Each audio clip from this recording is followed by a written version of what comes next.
everyone. Welcome back to Fellowship of Fans, the second date show, where we report all the latest and greatest news from the set of Lord of the Rings on Prime. Now we can officially call it The Rings of Power, which is nice to have a solid title finally. We've got some really cool stuff to chat about today. Some Elven related things, which we don't often get to talk about. So nice to have some of that info and to be able to chat with you folks here today. Of course, we have our regulars here. We've got Laketia. Welcome. Hi. Hi, everybody. Good to be back. Good to have our wonderful guest with us. And of course, Strider. Welcome. Hello, everyone. Pleasure to be here as always. And welcome to our guest. And last but certainly not least, welcome Dave, the Milan Heads. Hello. Thank you so much for having me. It's really great to have you here. Yeah, well, it's great to be here. I've been following this channel for so many months, and I've been in regular contact with Fellowship for quite a long time now, and I've had him on our show back before there was any sort of posters or trailers or anything to talk about. So it's great to be on the show today, and I really hope I can add something to the mix here amongst such admiral Tolkien scholars. So yeah, thanks very much for having me. Yeah, right on. It really is a pleasure having you here. And yeah, thank you. Maybe with that said, do you want to talk a little bit about what you guys do and where people can find you? I'm sure most of our audience probably is, cross-platform with you guys, but if there's anything you want to mention. Sure. Yeah, so I'm Dave. I'm one of two hosts on the Tolkien podcast, The Council of Elrond, where myself and my brother Johnny, who is not here unfortunately, but we're collectively known as the Melon Heads, or Melon, or however you want to say it, and we discuss all things Tolkien. I think you asked earlier, we've been doing this podcast for about a year now, and it's just been really fun. It's basically on the show we basically try to provide as much Tolkien information as possible, behind the scenes, lore, movie discussions, of course now the Rings of Power, and as we say in Ireland, we like to provide great crack. So yeah, but above all else, it's not really a podcast where you're going to get inundated with complex Silmarillion deep dives, even though there is a little bit of that. But it's more an entertainment service where the listener can just join myself and Johnny in conversation as we teach each other cool things about Middle Earth and have easy discussions. And I will say that the two of us had only read the Lord of the Rings books once before, and we were mainly hardcore Peter Jackson movie fans, but naturally since we began, we've learned so much in such a short space of time with rereading the books, adding the Children of Húrin and the Silmarillion, and just generally being exposed to great podcasters and YouTubers just like yourselves and discovering new channels. So yeah, it's been great. But long story short, if you're looking for a Tolkien podcast that mixes deep lore with lighthearted humor and maybe entertainment, or if you're not really accustomed to Middle Earth at all, perhaps you're just trying to get into Tolkien, or you've just revisited the Lord of the Rings movies for the first time, or you're seeing them for the first time and you want to know more without reading the books, then you could check out our little podcast called The Council of Elrond. Rant over. Yeah, no, thank you for that. Quality rant. It's a really fantastic podcast, and we'll make sure we have all those links down in the description for anyone who hasn't already checked it out. I can't imagine why you haven't, but now you have no reason at all not to. But yeah, it's just such a positive corner of the internet. It is, yeah. It's a lot of fun, a lot of entertainment, and we certainly need that. But yeah, with that said, I guess we can dive right in if everyone's ready for that. Our first exclusive today, it's a big one. Galadriel visits Finrod's tomb in episode 1, where he was laid to rest after his death, and that's where she gets the dagger that we see her holding in some of those posters with the looks like maybe it's the two trees. What's everyone's thoughts on that? Okay, first of all, I just want to provide a little background on what we do know about Finrod's tomb, as it is. So the Silmarillion says they buried the body of Felagund upon the hilltop of his own isle, and it was clean again. And the green grave of Finrod, Finarfin's son, fairest of all the princes of the elves, remained inviolate until the land was changed and broken, and foundered under destroying seas. So we do know that Finrod's grave was on Tol Sirion, which eventually vanished beneath the waves as Beleriand sunk. So this kind of makes me believe that Galadriel will be visiting his grave in a flashback, or they could avoid specifying just when and where she's visiting the grave, and in order to avoid long exposition dumps. But the idea of us seeing Tol Sirion, even if in a flashback, I think that's a really exciting one. Yeah, I agree. There are, I think, like a couple of islands or like peaks from Beleriand that actually stayed like above the sea level. So maybe they will just have this one say like, okay, Tol Sirion also stayed above the sea level. So maybe that they will do it like that. But anyway, yeah, I totally agree. Anything Finrod related, please sign me up for that. Seeing his tomb, I'm actually very interested to see how they will do this, because seeing an elvish princess tomb, I don't think we've seen that so far. So that's one of the things I'm very excited for. And of course, there is that photo that we had, like the first really, really big promotional content that we got. What was later confirmed to be Finrod in Valinor. So I think we're all curious to see how they will fit all of this together, like this flashback scene, or is it a flashback scene visiting his tomb and him being alive at some point of the story that we will see. So yeah, I think that's very interesting. Dave, how do you feel about this? Yeah, just like you guys said, the fact that Tol Sirion is supposed to be underwater or possibly underwater means that it's probably going to be a flashback, or else they're going to just completely retcon that. And this is probably something for me that I wouldn't care too much if they retconned it and just had it on some random hill somewhere. But it would be cool to see the Isle of Werewolves, and he was buried. Was he buried beside Beren and Luthien? So it'd be cool to see those tombs. But it's interesting. I'm not really sure what they're going to go for here. But that island is so interesting. It shows up in Beren and Luthien and the Silmarillion lots. So I just it could be cool to see it for the first time in episode 1. Yeah, I agree with everything you've all said here. I wonder if they could combine. We know that on the map they released, Tol Morwen was certainly still there. So I wonder if they could combine those two islands somehow and have all of those things happening. We also have that sword, that Anglical looking sword that this person in one of the posters is holding, who we believe to be Bronwyn's son. Yeah, I think so. So I wonder if there could be some kind of connection there.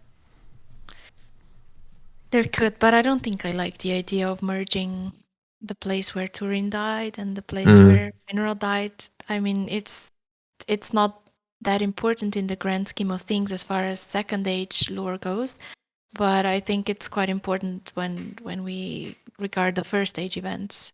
But yeah, that would be interesting for sure.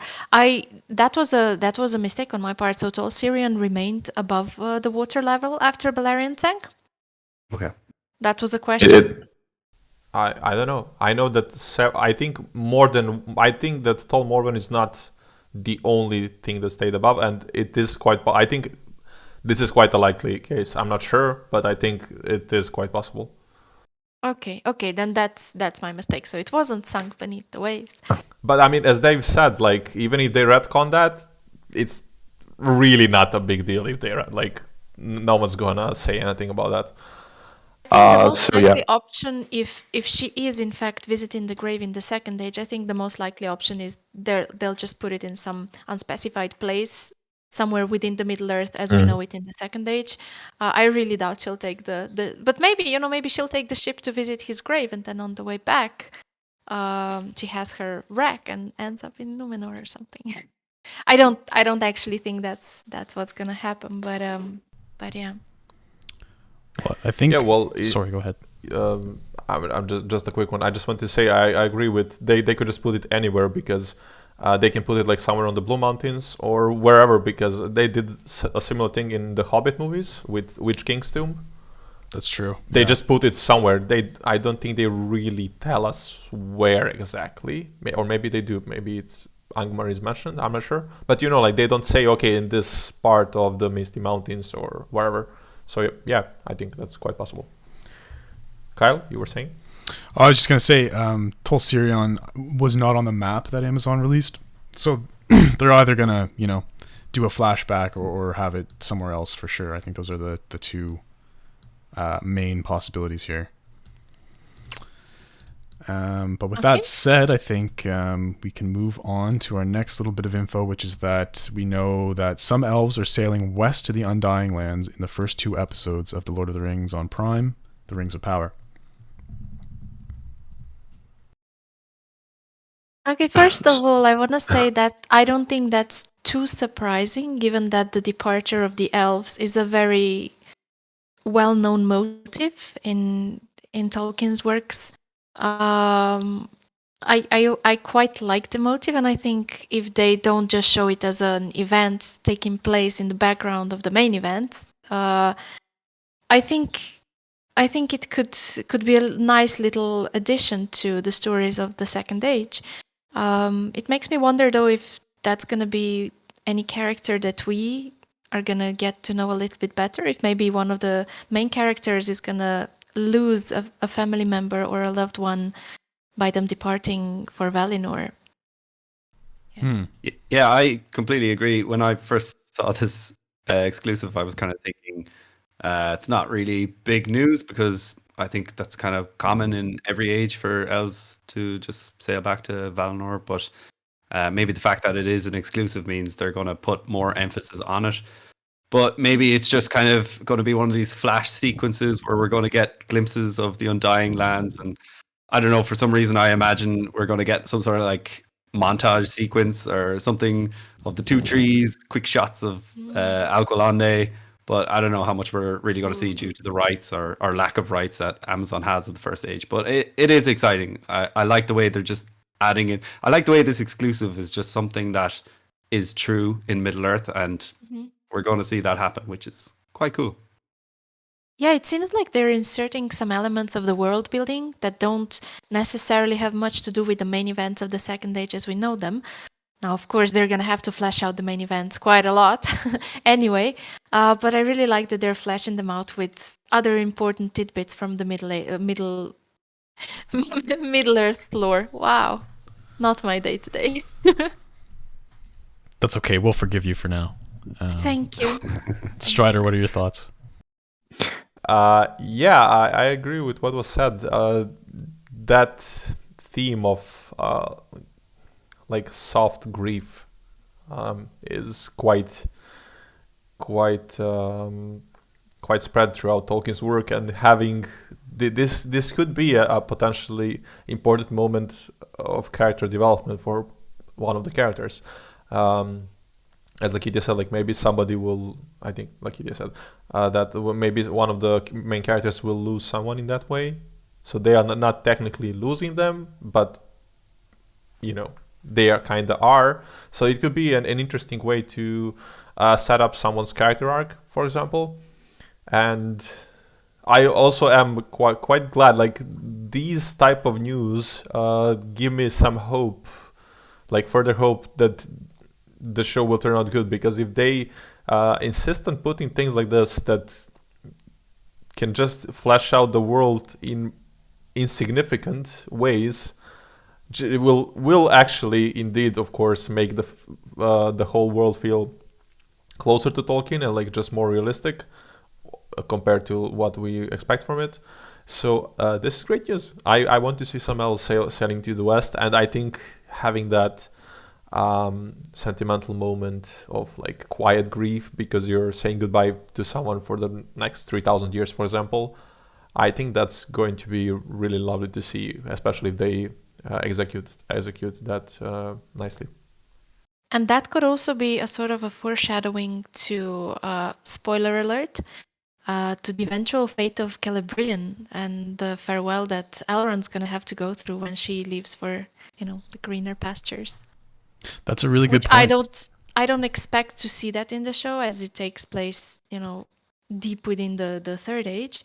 But given that they don't seem to be too shy about any sort of time compressions, I don't Yeah. think I would be too surprised if this were something that were to happen at the end of the last season or something as well.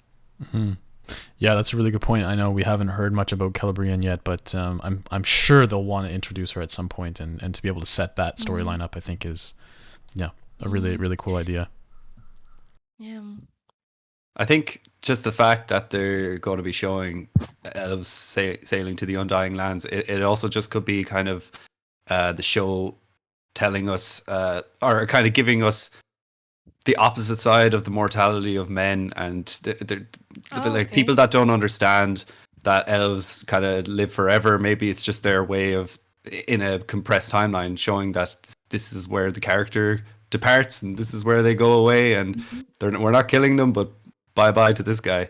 So I don't know. There's obviously Amazon seems to be going for a huge audience, and people that don't know anything about the books or don't know anything about the films. Even they're trying to expand into all sorts of fan bases. So yeah, maybe this could be one of the anchors for them. Yeah, I absolutely agree with that. I think it also sets up the storyline for Farazan to, do his thing as well. Yeah. Yeah, this is an excellent point. The juxtaposition of the both fates of men and elves. So, yeah, the men have to say goodbye to their loved ones, but the elves do as well. And it will also be a great way to retroactively explain to a lot of fans who are movie fans what is happening at the end of the Return of the King. Like, what's the point of sailing? Like, of course, there are references. Elrond says it, like, I think once or twice throughout the movies, but this can be like an even like more concrete way to explain what's actually happening. So yeah, seeing the setup also for Farazan, yeah, that's really great. If doing this in the first 2 episodes fits, and the sets up a lot of important things down the line. Mm-hmm. Yeah, what you? Sorry, yeah, go ahead. No, go ahead. It's okay. No, I just wanted to agree with you there that anything that's done in a prequel that adds to a sequel, to an original, such as the ending of the Return of the King, if you can make that scene even sadder, then by all means, let's get some sad scenes of elves sailing away. That is true. Although I don't want them to be too heavy-handed on that, because I think that's one of the things The Hobbit did that I liked least, were all the references to the events of the Lord of the Rings, like at the end of the third movie when Thranduil had that line, like, his true name you must figure out for yourself, or yada yada. Right. I hope they're subtle with it, but I agree it would add to the melancholy of the end of the Return of the King. Yeah. And I just wanted to add a tiny thing, that if we are indeed seeing elves sail away and not just hearing about it, that does mean we'll get to see Mythland as well, which is always a good thing as far as I'm concerned. Yeah, so. I hope we can. I think the issue with what we were speaking about before, though, is that the Hobbit's not a direct prequel to The Lord of the Rings, which I think this show can serve better as than the Hobbit movies. But we can leave it at that and move on if everyone's good. So our last point of the day is that we can say there was a Balrog present at the battle Finrod is fighting, but it wasn't present in the trailer. Ooh. So are we seeing Dagor Bragollach here, or what are we seeing? I mean, it has to be, unless, I don't know, there's probably other battles, like unmentioned ones, but I really like all the first age leaks and content that we're getting. Yeah, the bit that we see of Finrod in the battle in the trailer, I know I keep harking on about like montages and stuff, but it really reminds me of something very Zack Snyder-esque. It looks like a slow motion, almost like the opening scene of Watchmen, where we get that prologue of events leading up to the start of the film. But then again, if it's only one Balrog, which this leak kind of specifies, then perhaps this is just another unmentioned battle that Finrod was present at. Yeah, that's a good point. We should give some more clarity that this is the context we are given. We don't have the full context, so whether there's more than one, we can't say for sure. But we know that there was some kind of Balrog presence existed in that scene. I do think that they'll this is just me hammering on the point I made earlier on. I think they will avoid giving too many specifics as to the events of the first stage and the locations of the first stage. So I really wouldn't be surprised if they just show us the battle. They don't tell us which battle it is. They don't, because it doesn't matter for the second age narrative at all. We just need to see, apparently, we need to see that scene including Finrod. So I'm thinking it's going to be something pivotal that happens for his character, which of course being rescued by a certain Balrog here would qualify, in my opinion. Yeah, that could be something also that when I was thinking about this scene some time ago, and I also thought that it could also be some sort of like a recap that's narrated perhaps by Galadriel or somebody like that, and then maybe there's like that scene is shown to us as one of the moments that are really important for Galadriel, or of course maybe even for Elros's descendants in Numenor. But I think this would definitely be a flashback, and as such, it could work very well. But I'm just seeing Balrogs. I'm very interested to see what they will do with this, because there are so many things that there are so many versions of how people imagine Balrogs. Like just compare Peter Jackson's Balrog with the Balrog from Ralph Bakshi's The Lord of the Rings, or however it's exactly called. They look quite different, and there's so many artwork out there, and of course the age-old question: do they have wings, or is it just say that they kind of look like they have? Like there's so many versions of it.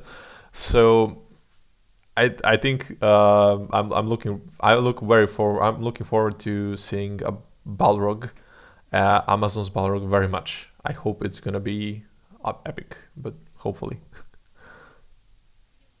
I just have the crackpottest of all theories, but maybe the presence of Balrog could be used to explain why Finrod's hair is so short. You know, because the Balrog came by and he burned off his hair, and there you have it. He is gonna have long hair. Thank you. Solved.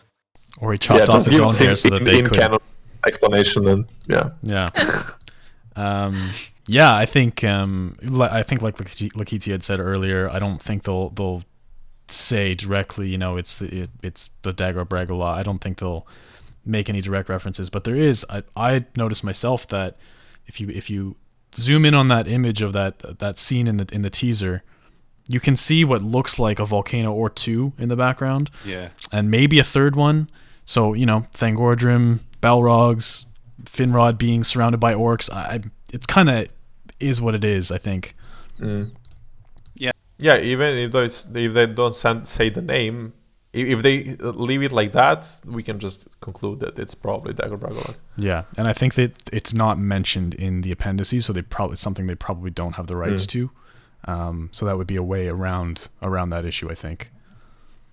Yeah, I mean, that's something you see a lot in adaptations where we'll know what it is, but they won't say it in the actual show. They won't be like, and now we're at the Dagger Bragola. Yeah. It'll just be like, it'll kind of be a tip of the hat. And actually, when you pointed out there, the volcanoes in the background, like there's definitely flame or fire of some sort, and it looks like it's absolutely lashing down rain. So it's definitely not going to be a couple of fire arrows. So it must be volcanoes. Yeah. in my opinion. But I agree. yeah, and also just seeing Balrogs, I actually cannot wait to see what they do. I would love if they looked exactly like Durin's Bane from the Fellowship of the Ring, but then again, I'd love to see a completely new interpretation, which is probably more likely.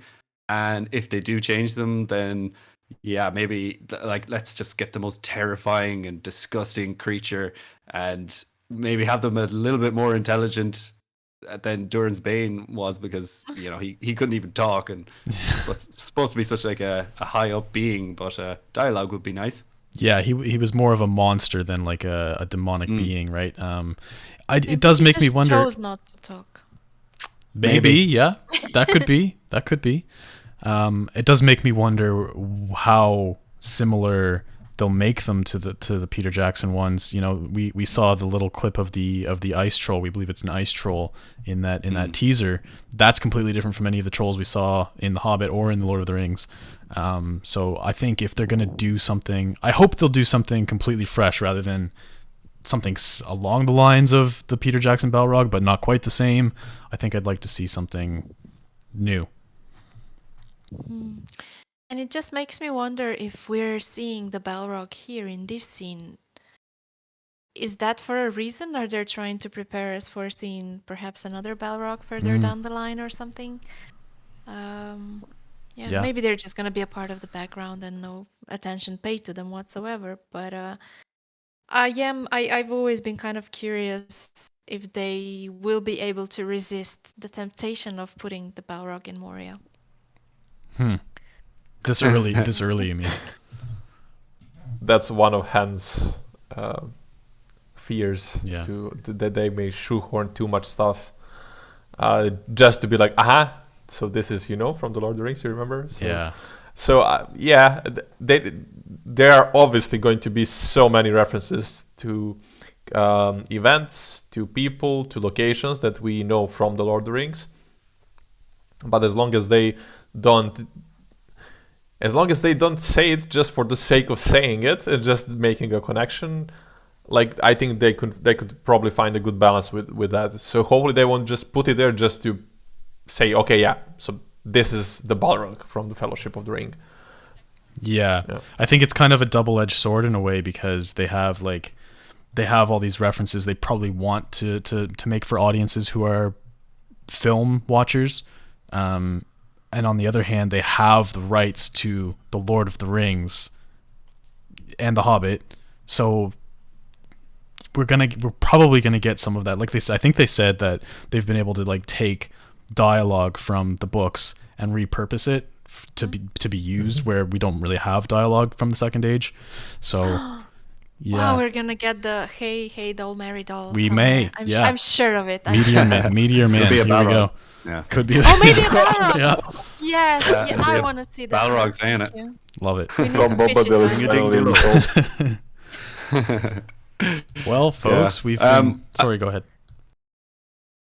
Oh no, I was just going to say about the Balrog, because we were discussing what it may look like, but the fact that we only saw one from the Lord of the Rings, maybe they could make every Balrog look completely different, so then it's not really breaking the continuity. So maybe that one had wings, and then we'll see like 3 or 4 that look all in different shapes and sizes. Interesting. It's something I actually never thought about until like 2 seconds ago when we were just discussing it, but yeah, why not? Why not have one huge like humanoid shaped one and another one that's kind of like crawling on all fours? And That's an interesting idea. who knows? That makes sense. I mean, the dragons come in different shapes and sizes. Who's to say the Exactly. Balrogs don't either? So, yeah. Yeah. Orcs come in different shapes and sizes. Yeah, trolls. Yeah. Yeah, that's a good theory. And actually, now that you said it, I would actually like them to do something like that. Definitely, that we could just pretend it's the same. Like one other thing that we can pretend is in continuity with the movies. Yes. Who wants to for those who want to do that? All right. Great. Well, we've been recording for about half an hour, so I think we said all that can be said about this. If anyone has any final points to make, please speak now or forever hold your peace.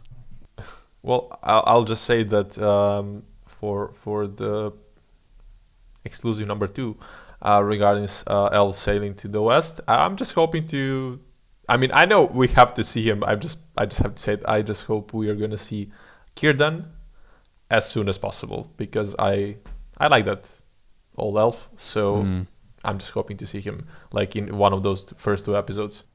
Just don't call him old to his face, okay? And he better have a beard. Yeah, he better have a beard. Beard, oh my gosh. He, Yeah. was he in the Return of the King without a beard? Yeah. I can't remember Yeah. the show of him. Yeah. Oh yeah. There is, I mean, he doesn't have any lines, but yeah, he's there. Yeah, which I kind of get. He was in the background. It would have been weird to have an elf with a beard in the background and not explain it in the movies. I kind of get that. But Maybe yeah, he just shaved that morning. that or could be. something. He Yeah, was- You're like, okay, I'm going to Valinor. I guess I should maybe tidy up, like getting all cleaned up for Manway. Yeah. Yeah, exactly. Also, I think the fact that was it the first leak that it says Galadriel finds the knife in this tomb. Mm-hmm. This Oh, might be okay. like there seems to be Yeah. such heavy emphasis on this knife. Like we see it in the poster, obviously, and then we see her like grabbing onto it when she's on that icy wall thing. So I don't know. It kind of gives me Valerian Steel vibes from Game of Thrones or A Song of Ice and Fire or whatever. I'm curious, will this be something that's introduced in episode 1 and Galadriel will carry it throughout the entirety of the show with the intention of killing a specific character? So I don't know. Yeah. It could be whoever killed her brother. Was it a werewolf or an orc? Werewolf. Technically a Werewolf? werewolf. Yeah. They killed each other basically. Yeah. But this is a really Yeah, exactly. because if you take Oh, a yeah. look at the image that was released of Tyrion, and that character is supposed to be Finrod on the image, it does have this sort of something that looks like a dagger. It looks like there's a sheath by- or something on his waist. Yeah, Yeah. so maybe yeah, that could be a really important plot point and not just something that she randomly finds. Interesting. I mean, it does seem very important. Like, even if you have no idea what this TV show is, this knife is kind of being shoved in your face.